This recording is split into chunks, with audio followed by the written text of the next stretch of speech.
Happy Tuesday, everybody. Welcome on in. Appreciate you hanging out with us. I am Rob Ellis. My man, Bill Colarulo, has jumped into the fray. Fresh off his show. Bill, what's going on, my man? How you making out? All good, my brother. How are you today? I'm good, man. I think we're all collectively, licking the wounds, if you will, in the Delaware Valley after what went down on Sunday to the 49ers. Of course, you can catch Bill not only as the host of Legal Hands to the Face, but also host of the Philly Sports Power Hour each and every Monday through Friday, 10 a.m. right here on JAKIB Sports. Yeah, I mean, I don't know. The good thing about you and I doing this today is we didn't have a chance to talk about this yesterday or Sunday after the loss, but a lot to get to. Let's start with the news, which came down yesterday after Tone and I got off the air. It became official. The Eagles signed Shaq Leonard to a one-year deal. All right, Bill. So here are the measurables, if you will. He's 28 years old. He was a second-round pick of the Colts in 2018. He burst on the scene, had major impact as soon as he got on the scene in the NFL. Defensive Rookie of the Year, led the NFL in tackles his rookie year. He's a three-time All-Pro in 18, 20, and 21. 2019 second-team All-Pro, 3 Pro Bowls. 2021 signed a 5-year, $99.25 million deal, 52.5 of which was guaranteed. After that season, this is when everything started to change. He had surgery on his back to correct nerves impaired by discs. He missed the first 3 games recovering in 22. Week 4, he gets a concussion and his nose is broken. Week 10, he has a setback with the back. 2023, he's waived after 9 games. He basically, complained that he was unhappy with his playing time. They got him out of there. He decided this week to sign with the Eagles over the Cowboys. Now, what kind of impact are you expecting? Can you have any idea what the impact is going to be? I know what I'm hoping the impact is going to be, and I think that's one of the reasons why it's kind of taken the sting out of that 49ers domination is we're all just hoping, hey, well, we have our savior coming. Yeah. But the reality is I don't think we can expect him to be the guy he was. Just the question, is 50% Shaq Leonard better than what you got from Nick Morrow, what you were getting from Christian Ellis? And I just don't know because it's unfortunate, Rob. You read off all those stats. Right before he had that back surgery, 2021 was one of his best seasons. He was really good. It wasn't like you saw any decline from this guy. Mm-hmm. But then the back surgery, 2023 so far this season, his game's definitely improved. So he was better this year than he was last year for sure. But I just had Mark Farzetta on the Power Hour. He made a great point, and you heard Nick Sirianni talk at his press conference yesterday about all the relationships that Nick Sirianni has in Indianapolis. So they were able to get as much inside information as you could possibly get about this guy. So I'm hoping and praying that he has just a little bit left in the tank. We don't even need him for a full season. We only need him for a few more games and a playoff run. But it's got to be better, Rob, than what they got from Nick Morrow on Sunday night. Yeah. So Shaq Leonard in 9 games this season, 65 tackles, 34 were solo, 2 tackles for a loss, did not have any sacks, did not have any pass defense, did not have any forced fumbles. That's what he ended up doing. Yeah, I mean, you're especially when you're coming off a game like that, you were exposed that much more without Zach Cunningham. And I hate that we've almost turned Zach Cunningham into like Ray Lewis, but, not having him did hurt. But what you got there was the perfect storm. The Eagles aren't great at linebacker to begin with. They're shorthanded without Cunningham. And probably, I don't know that there's a better team in the league at exposing the middle of the field than the 49ers with McCaffrey and Kittle and Debo who can run those slants. And then boom, it all was on full display there for sure, Bill. That was hideously bad. And we've talked before about the Pro Football Focus grades. They're not the Bible, but Pro Football Focus does a nice job. And so far this season, they had Shaq Leonard graded as a 60, which outside of last year where he was a 40 when he had all those injuries is the lowest he's had. He was a 79 in 2021. But you look at a 60 and you compare it to where Nicholas Morrow is. Morrow actually has played well this season before Sunday. He was graded at a 71, but you look at Morrow's prior years, he was a 54 last year in Chicago. So if you look at Pro Football Focus and you believe in what they're saying, Shaq Leonard so far this season is playing better than what they thought Nick Morrow played last season in Chicago. So maybe that's a good sign. Maybe this is a guy who could come in. But I had Seth Joyner on my show last night, and the one thing we did talk about was even if he's lost a little athleticism, the brain's still there. You know, the guy still has the ability to hopefully dissect plays and not be confused by different things. But, man, it has to be better. I don't know if you saw the stat, Rob. I'm sure you did. Nick Morrow targeted 8 times, 6 catches, 175 yards, 2 touchdowns. Yeah, terrible. I mean, beyond comprehension how bad he was. But I'll tell you this, Leonard in pass coverage this year, targeted 21 times, 17 caught on him. That's 81.4%. He's given up 158 yards, and QBs have a 79.2 passer rating versus him.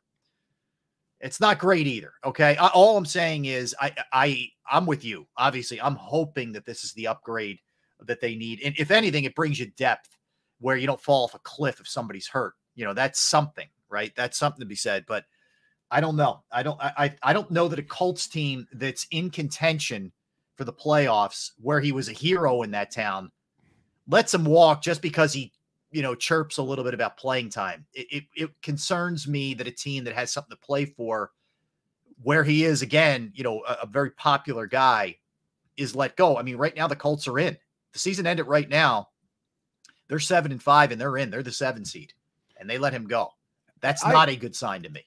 I agree with you on that. And I've heard some people say, oh, well, it was a financial decision. It was not a financial decision. By waiving him, they were still on the hook for his contract. So they're not saving any money by getting rid of this because guy. Nobody grabbed him on waivers. He cleared waivers, right?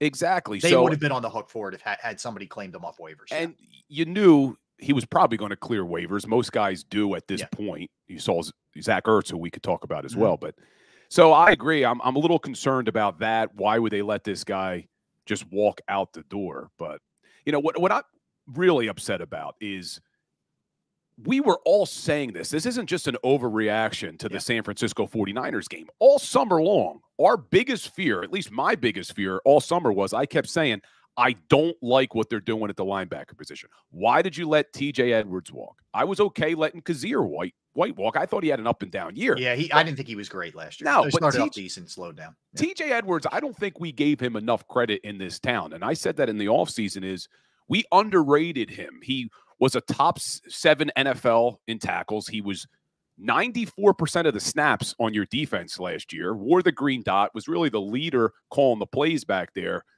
He didn't get a ton of money in Chicago. No. I think they could have figured out a way with Howie Roseman to fit him under the cap, but instead you went into this season putting all your hopes on Nakobe Dean, and everybody was so excited because, oh, look what he did at Georgia. Look what he did at Georgia.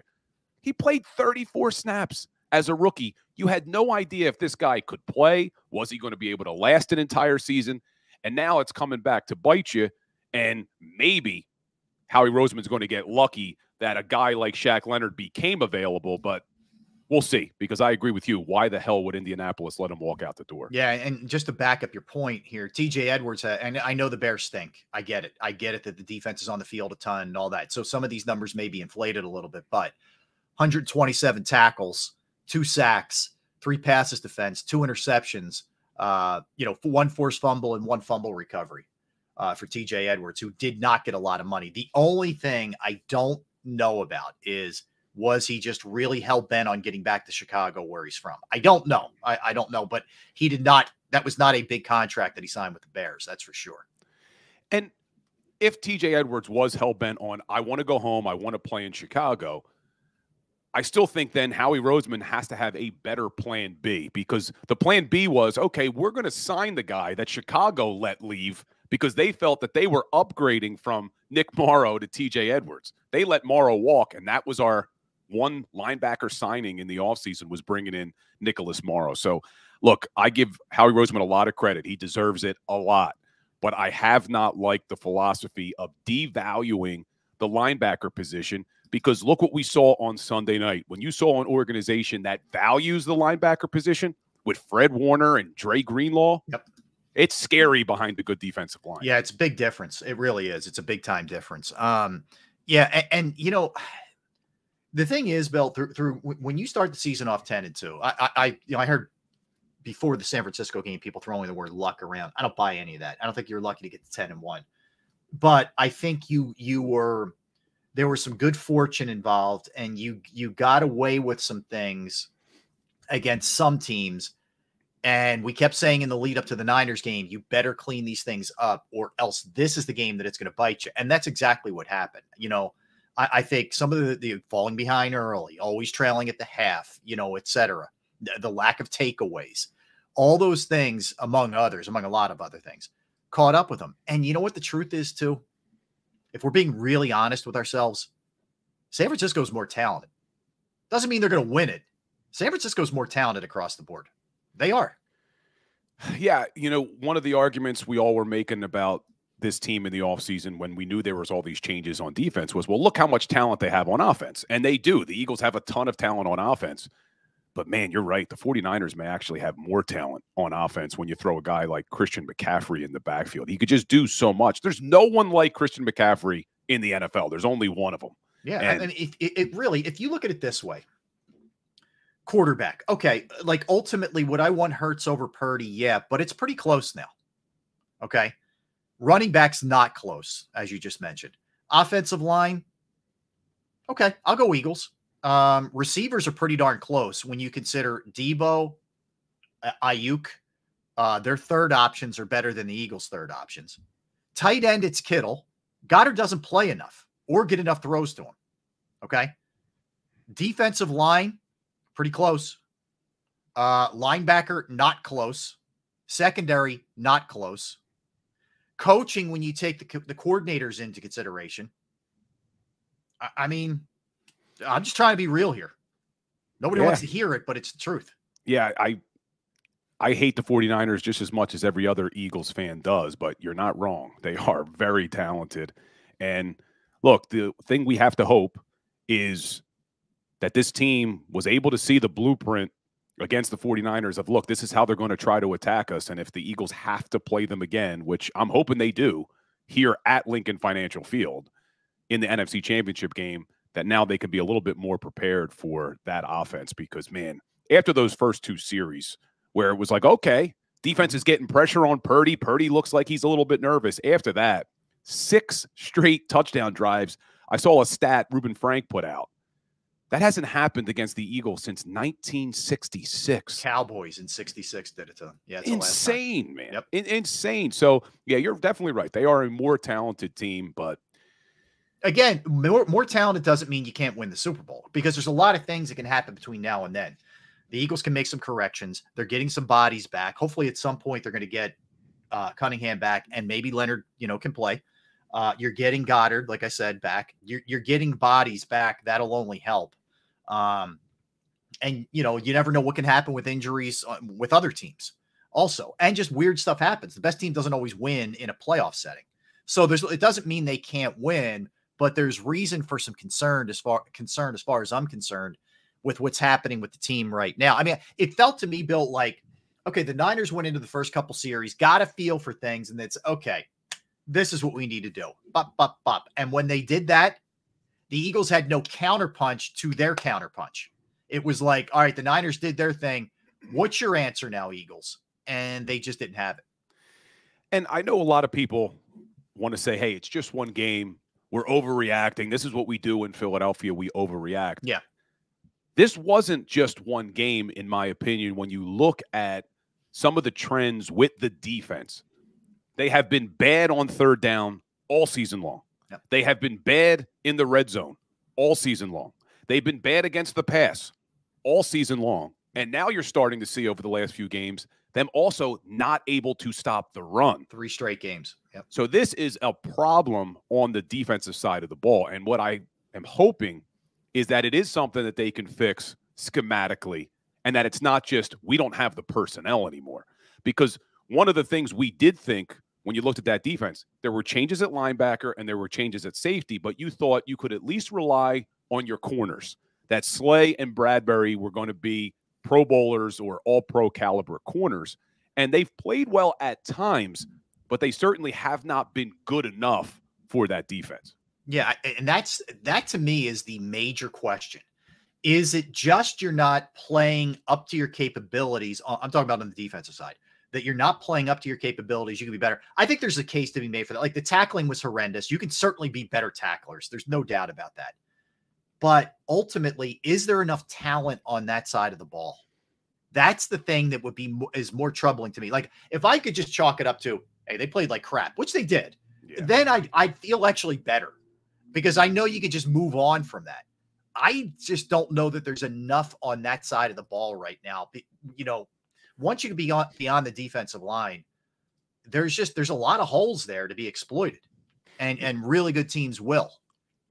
One of the things I didn't like that came out of the locker room after the game was, I think it was James Bradbury who talked about how there was some confusion on the back end, that they didn't know their responsibilities or their assignments. I'm forgetting the exact quote, Rob. Yeah. Maybe you know it. But that was something that bothered me because I've seen a lot of fans talk about, and it doesn't get talked about that much in the media, but they did lose Leonard Wilson last year in the secondary, that coach. A lot of these guys wanted him to be the defensive coordinator, and when the Eagles passed over, he said, I'm out of here. Yeah. And he went to Baltimore. Yeah. And he's doing a great job. Mm-hmm. Ravens defense is good. Yeah. How much of a loss was that for this Eagles secondary?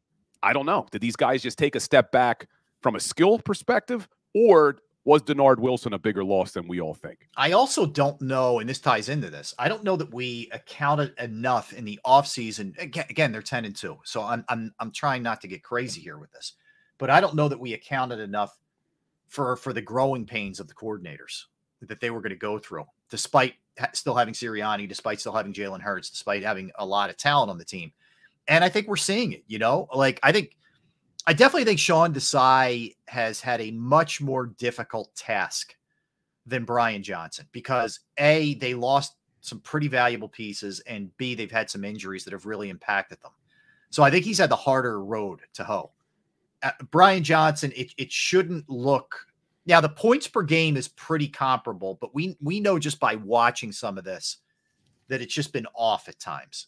And that I don't think there should be any kind of really dramatic fall off offensively. Also because you have Nick on that side of the ball, and that's really his expertise.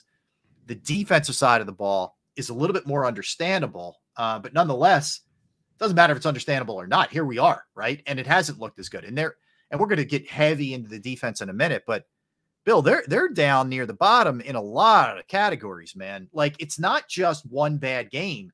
They've been overcoming it, in a lot of ways too. I asked it on the Philly Sports Power Hour last week. I asked the question, is this defense a championship defense? Because I already had my concerns. And then unfortunately, the 49ers just completely exploited them. And I know everybody's immediate reaction is it's the coordinator. Defensive coordinator needs to adjust. Everyone wants to talk about adjustments. If you go back and watch that 49ers game, Sean Desai tried everything. They came out in 5-man front. They came out in 4-man front. They went nickel. They went dime. They tried the blitz. They blitzed over 34% of the time, which is the most I think they've blitzed all season. They usually hover around 20%. Mm-hmm. He did try, but when you don't have the personnel, especially in the back seven, there's only so much you could do as a coach. And I don't blame the coaching staff when you're missing tackles. This is the NFL. You don't have to teach fundamentals about tackling. You're in the NFL. You should figure out how to tackle. And I don't put that on Sean Desai. No, I don't either. And that's where, to me, like Slay needs just worry about taking care of his business rather than what Seth Joyner's saying, honestly.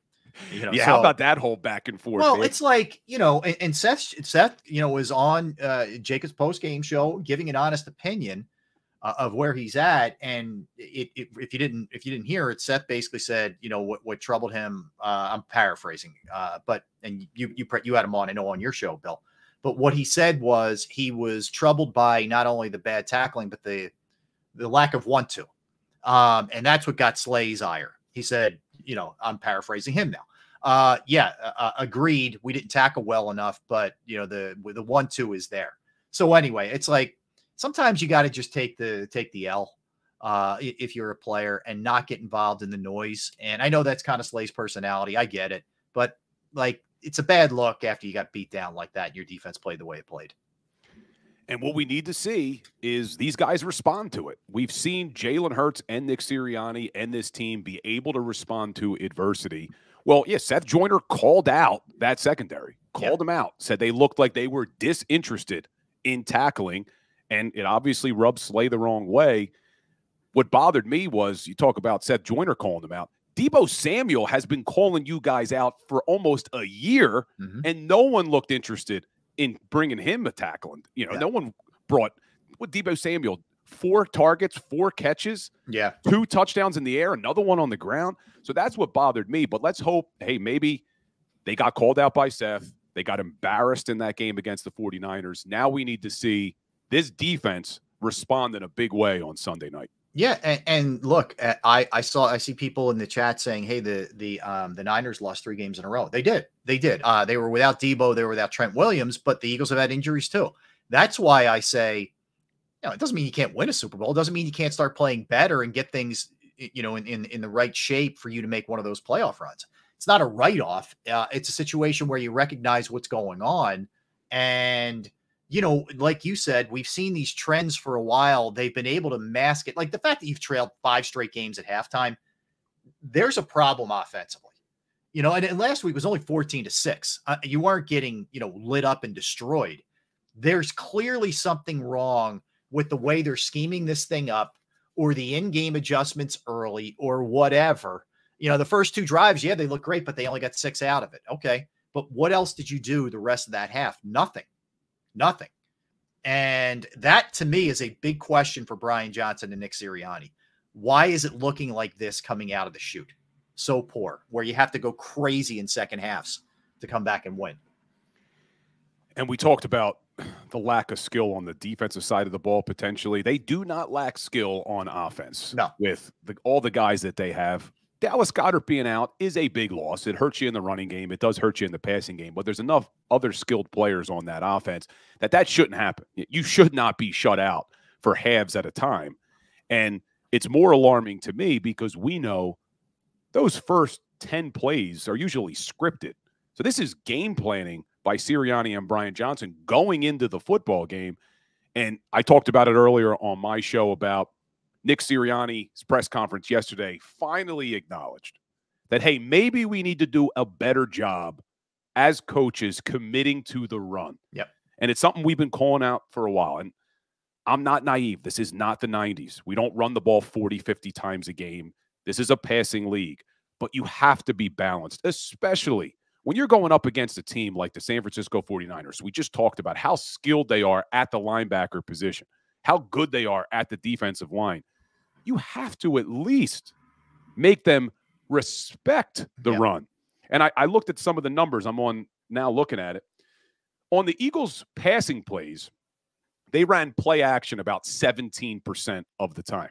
Well, play action's not going to work if you're not running it. Yeah, you're not going to honor it. The whole point of it is you think they're going to run. And that, exactly. And it holds you for a minute. So they need to do something. I'm not as down on Brian Johnson as some. I think he can do a better job, but you're right. When you look at the final numbers, they're still putting up a lot of points and a lot of yards. It's just at times it looks like something's off. And it's like everything else. We look at things, at least I think the way you have to look at this Eagle season is through a different kind of lens, a lens where you're taking it game by game.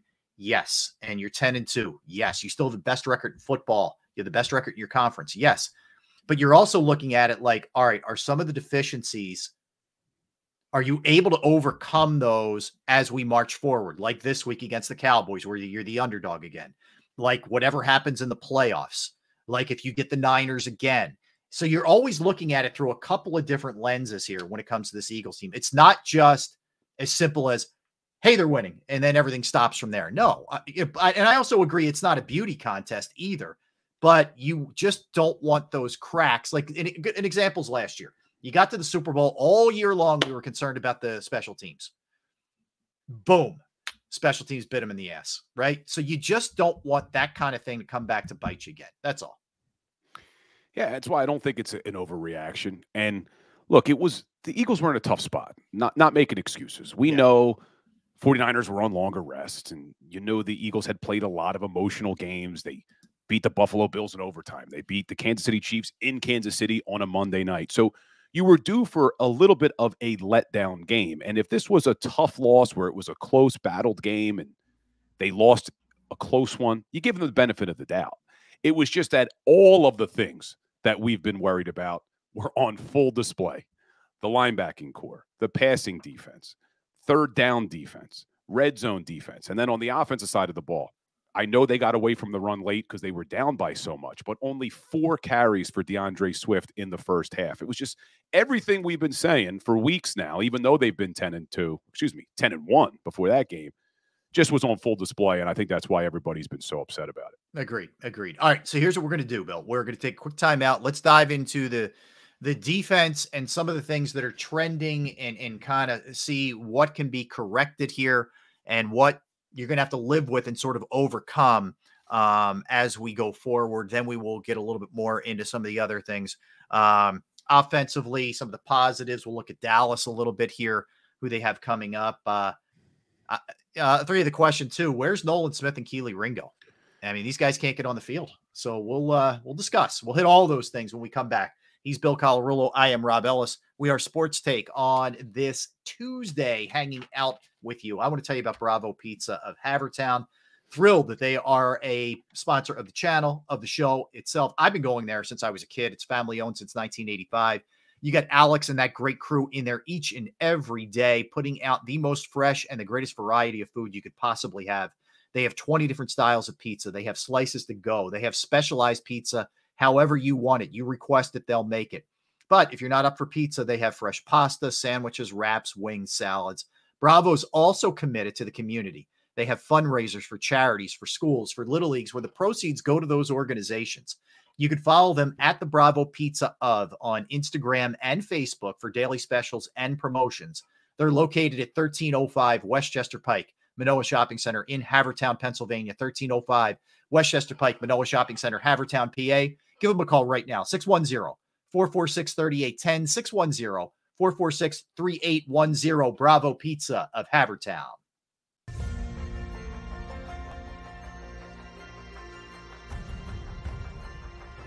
I remember getting my heart broken when they lost the Super Bowl in 2004. We're big Eagles fans. We moved to South Philly because of the Eagles. When they won, we went straight to Broad Street, and everybody was going nuts over there, and it was just a memory that you'll never forget.